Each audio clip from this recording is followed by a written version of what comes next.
السلام علیکم.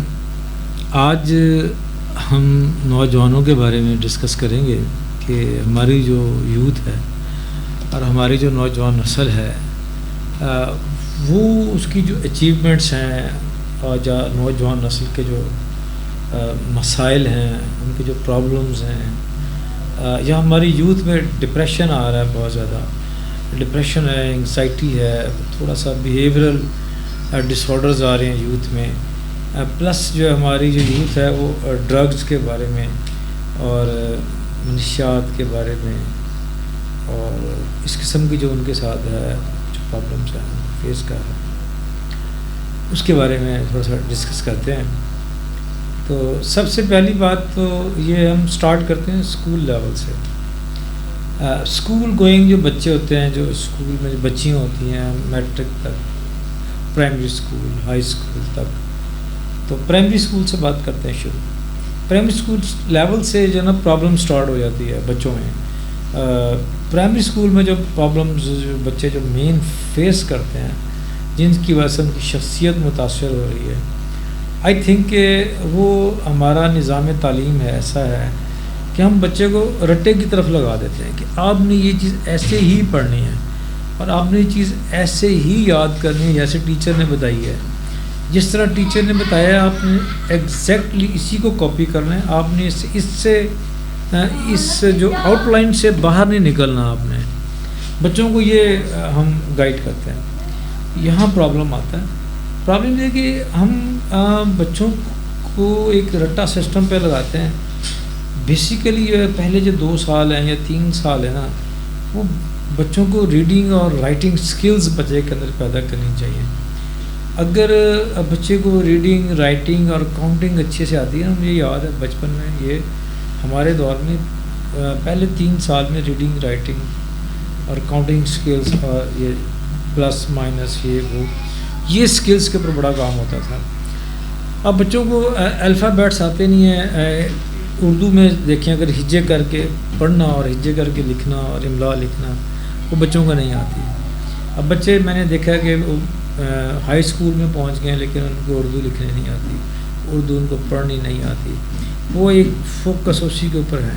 اگر بچے کو ریڈنگ اور رائٹنگ اگر آپ نے 3 سال میں سکھا دی ہے نا, تو تیسری چوتھی جماعت میں بچے کو اردو پڑھانے کی, انگلش پڑھانے کی ضرورت ہی نہیں ہے.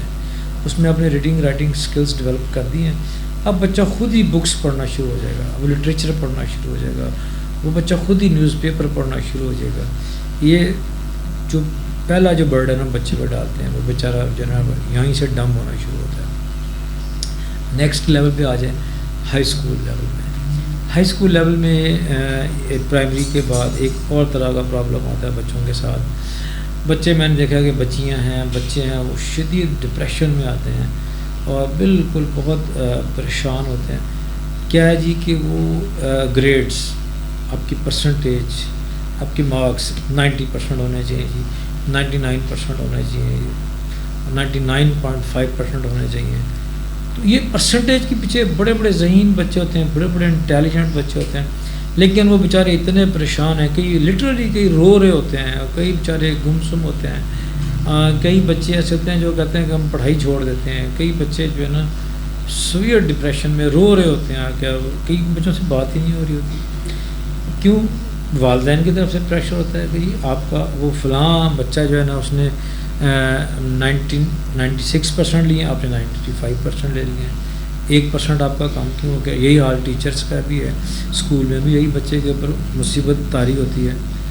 کوئی بچوں کو یہ نہیں بتاتا ہے کہ یار بیٹا آپ لائق بنو, آپ انٹیلیجنٹ ہو, آپ کی ریڈنگ اچھی ہونی چاہیے, آپ کی رائٹنگ اچھی ہونی چاہیے.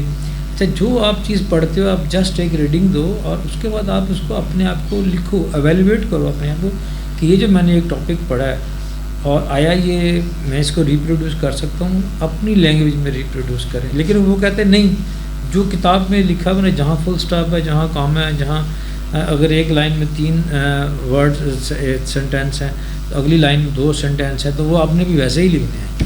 تو یہاں سے بچے بہت پریشان ہوتے ہیں. یہ تو ہمارا کہ ہم بچوں کو نا مطلب ایک اوور برڈن کر دیتے ہیں. جسٹ ان کو ہم یہ نہیں کہتے کہ بیٹا آپ کی ریڈنگ, آپ کی رائٹنگ, آپ کی یہ اسکلز ہونی چاہیے. آپ کی انڈرسٹینڈنگ اچھی ہونی چاہیے.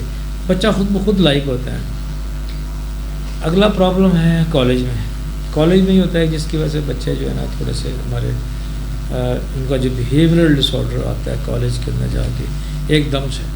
وہ بیہیویئر ان کا جو ہے اس میں اینگر آ جاتا ہے, اس میں ایگریشن آ جاتا ہے, اس میں اریٹیبلٹی آ جاتی ہے, اس میں انگزائٹی آ جاتی ہے. وہ بیہیویئرلی ان کا پورا بیہیویئر بڑا چینج ہو جاتا ہے. ماں باپ اکثر شکایت کرتے ہیں جی ہمارے بچے بڑے بدتمیز ہو گئے ہیں, کہنا نہیں مانتے, آوارہ ہو گئے ہیں. آوارہ ہونے کا بڑا پرابلم ہے. یہ بچے اکثر ماں باپ آتے ہیں بڑے بچوں کو لے کے کالج لیول پہ. وجہ آئی تھنک کہ ایک تو بچوں کے جو ہم جو اس کو پڑھاتے ہیں جو ان کا جو سلیبس ہے, بچوں کا گول کلیئر نہیں ہوتا کہ ہم نے کرنا کیا ہے. ہم نے ڈاکٹر بننا ہے, ہم نے انجینئر بننا ہے, ہم نے سافٹ ویئر میں جانا ہے, ہم نے آرٹس میں جانا ہے, ہم نے ڈیزائننگ میں جانا ہے. واٹ جتنے بھی بے شمار فیلڈز ہیں, آج تو فیلڈز ہی بہت زیادہ ہیں. تو بچہ کلیئر نہیں ہوتا. کیوں کلیئر نہیں ہوتا؟ کہ اسے پتہ ہی نہیں ہوتا کہ یار کیونکہ وہ جو بچے پڑھتے ہیں, کیونکہ یہ جو کالج میں ایف ایس سی میں جا کے آپ ایک لائن سلیکٹ کرتے ہو کہ میں نے اس فیلڈ میں جانا, آپ کا ایک وہ بنتا ہے کہ میں نے کیریئر جو میں نے اپنا سلیکٹ کرنا ہے. کیونکہ ہمارے پاس اگر سافٹ ویئر میں جائے گا تو سافٹ ویئر سے ریلیٹڈ انڈسٹری نہیں ہے. اگر وہ بچہ انجینئرنگ سلیکٹ کرتا ہے تو انجینئرنگ سے ریلیٹڈ ہمارے پاس ہماری انڈسٹری نہیں ہے. میڈیکل جو ہے وہ اوور برڈن ہو گیا ہے. اور ایون کہ ہمارے پاس جو ڈاکٹرس ہیں بھی تو ان کے لیے جابس کا, ہاسپٹلس کا, اسٹیٹ آف دا آرٹ ہمارے پاس ہاسپٹلس نہیں ہیں, بڑے لمیٹڈ ہیں. جتنی ہونی چاہیے اتنے نہیں ہیں, اتنی گروتھ نہیں ہے ہمارے پاس. تو بچے ایک تو بچوں کو پتہ ہے کہ ہم کچھ بھی کر لیں, ہم آرٹس میں چلے جائیں, سائنس میں, ٹیکنالوجی میں, کسی بھی فیلڈ میں جائیں, ان کو اگر نظر نہیں آ رہا ہوتا ہے کہ آیا یار میں کیا بننا چاہتا ہوں, میں کیا کروں گا, یہ کر کے تو میں یہ کر لوں گا. نہیں, وہ بچے بالکل بلینک ہوتے ہیں. دیٹس وائی کہ وہ بچوں کو کلیئر کٹ مائنڈ, آپ نے اگر ایک لائن سلیکٹ کر لی نا کہ میں نے یہ کرنا ہے, تو اس کے اب دن رات جان مارتے ہو آپ اس کے اوپر, یار کہ میں نے یونیورسٹی میں یہاں تک پہنچنا ہے, یہ میں نے ٹارگیٹ اچیو کرنا ہے. تو بچہ ڈے اینڈ نائٹ انرجی ہوتی ہے بچے کے پاس کالج میں, بندہ اس کے اوپر دن رات فوکس کرتا ہے اور فضول کاموں میں نہیں پھنستا. لیکن ہم کیا کرتے ہیں, ان کا کوئی اتنا کلیئر کٹ اچیومنٹ, کوئی کلیئر کٹ مائنڈ نہیں ہوتا. تو وہ کبھی بائک پہ گھوم رہے ہیں, کبھی ون ویلنگ کر رہے ہیں, کبھی وہ کافی شاپ میں گھسے ہوئے ہیں, کبھی وہ دوستوں کے ساتھ آوارہ گردی کر رہے ہیں, اور کبھی وہ سوشل میڈیا میں وہ لوگ پھنس جاتے ہیں, اور اس کے بعد سگریٹ ہے, اس کے بعد سو اینڈ سو, پھر ڈرگس میں انوالو ہو جاتے ہیں, پھر ان کی وہ فرینڈ شپس آ جاتی ہیں ڈفرینٹ, جو اس میں انوالو ہو جاتے ہیں فرینڈ شپس میں. تو وہ اپنا کیریئر جو ہے نا اتنا فوکس نہیں کر پاتے موسٹلی. اس کے بعد یونیورسٹی لیول پہ آ جاتے ہیں جو ہماری یہ یوتھ ہے. یونیورسٹی لیول میں اگر آپ وہی بات آ جاتی ہے کہ آپ کو کیریئر آپ نے کیا سلیکٹ کرنا ہے, کہ آپ نے کرنا کیا, آپ کا کیریئر کیا ہونا چاہیے. وہی اگین کہ ہماری جو ڈگریز ہیں نا, وہ جو فارن یونیورسٹیز سے جو ایجوکیشن لے کے لوگ آتے ہیں ان کی ایکولنٹ نہیں ہوتی. ہماری جو ایجوکیشن ہے وہ دنیا کی ایجوکیشن کے ساتھ میچ نہیں کرتی. ہم یہاں سے ڈگریاں لے کے باہر جاتے ہیں تو ہمیں پھر دوبارہ کچھ نہ کچھ کرنا پڑتا ہے. ایسا کبھی نہیں ہوا کہ ہم یہاں سے کوالیفیکیشن پوری کریں اور اسی کوالیفیکیشن کی بیس پہ ہمیں فوراً مل جائے کوئی نہ جاب, ہمیں وہاں جا کے کچھ نہ کچھ کرنا پڑتا ہے. تو ہمارا وہ اس لیول کی جو ہے نا ہمیں وہ ہمارے پاس وہ سسٹم نہیں ہے کہ ہماری ڈگریاں جو ہے نا موسٹلی جو ہم پڑھاتے ہیں موسٹلی وہ ایکولنٹ ہوں اور ہمیں باہر جا کے کوئی ایگزام نہ دینا پڑے. ہم یہیں سے وہی ڈگری لیں اور وہی ہماری ڈگری ایکولنٹ ہو, اور ہم کسی بھی ملک میں وہ جا کے ڈگری کو اپنی کو کیش کروا سکیں, ہمیں اسی کی ہمیں آگے جاب یا کام مل سکے. تو وہ بچے جو ہیں وہ بیچارے جو ہے نا اسی کلیئر نہیں ہوتے, فیوچر کے بارے میں کلیئر نہیں ہوتے. جب کلیئر نہیں ہوتے تو وہ ڈیٹریکٹ ہوتے ہیں اور ان کو ڈپریشن ہوتا ہے, ان کا بیہیویئر میں تبدیلی آتی ہے, انگزائٹی ہوتی ہے. تو موسٹلی جو ڈپریشن کی وجہ جو ہے نا وہ یہی ہے.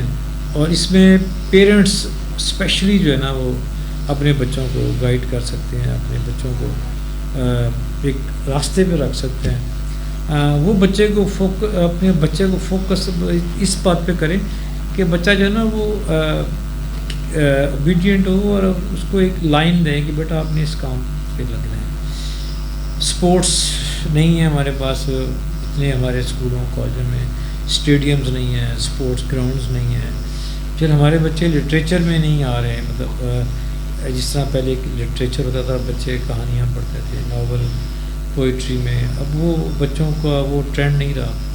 تو یہ جو لٹریچر ہے نا، یہ بندے کی پرسنالٹی میں، بندے کی گرومنگ میں بہت اس کا بڑا رول ہے. لیکن اب وہ اسپورٹس میں دوستیاں بنتی ہیں جب بچے اکٹھے کھیلتے ہیں، ایک محلے کے، ایک علاقے کے، ایک اسکول کے، یونیورسٹیوں میں، تو وہ اسپورٹس گراؤنڈز میں بڑی اچھی دوستیاں بنتی ہیں. تو ہماری جو دوستی ہیں نا، اب وہ ٹک ٹاک ٹائپ فرینڈ شپ ہے ہماری، اور فیس بک ٹائپ دوستیاں آ گئی ہیں. وہ اس طرح کی دوستیاں نہیں ہیں کہ بیٹھ کے گپیں لگانی اور پازیٹیو ڈسکشنز کرنی. تو بچوں کو کائنڈلی جو ہے نا، اگر ہم یوتھ کو اپنے کو ڈپریشن سے بچانا چاہتے ہیں تو ہمیں ان لائنز پہ تھوڑا سا سوچنا پڑے گا کہ پرسنالٹی کی گرومنگ کے لیے لٹریچر بہت ضروری ہے، اور دوستوں کے لیے صحت، اچھی دوستی، اچھی کمپنی اور اچھی صحت کے لیے اسپورٹس بہت ضروری ہے. تو کائنڈلی جو ہے نا، ایک بچوں کو مشین مت بنائیں، ان کی پرسنالٹی کے اوپر اور اسپورٹس پہ بھی تھوڑا سا فوکس ہونا چاہیے. It's very important. ساول جو گروپ ہے، میڈیا گروپ، جن کے توسط سے جو ہے نا یہ میری آپ سے بات کرنے کا موقع ملا. Thank you.